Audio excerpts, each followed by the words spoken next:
for this next step, I am going to take my scissors and I am going to clip my seam allowance here back just under the pocket, back to my stitching. I'm not going past my stitching, just a little bit in front of that stitching.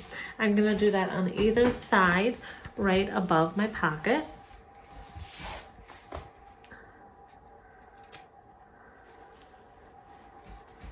Okay, so now that I have that snipped below the pocket there, I am going to take my iron and I am going to press my seam allowance so that it is open. So my side seam allowance, I am going to take and I'm going to press it open like so.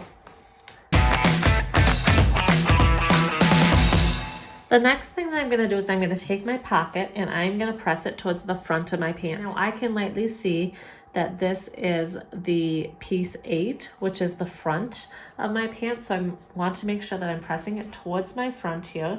So I'm going to take now and iron this to the front of the pant leg.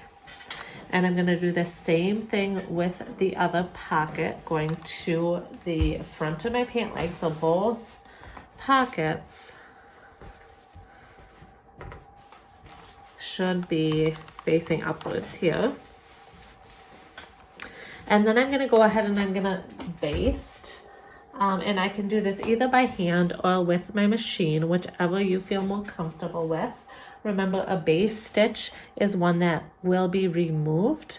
So we want it to be a long stitch length and we don't want it to have a back stitch or a knot at all, so that we can easily pull it out. And you also want to make sure that you are keeping your ends nice and long on that so that you have those to pull when it is time to remove. Now, when I am pinning this, I just realized I pinned this one all the way through, which I don't want to do. I just want to pin the pocket to the front pant leg, not the back.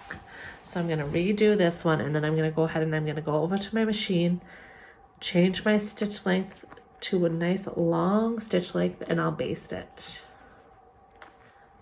Okay, so I'm back. I just basted that to the front. It didn't tell me a seam allowance, so I just used my normal 5/8 seam allowance, a nice long stitch length, and I kept the ends of my string nice and long so I can pull that out.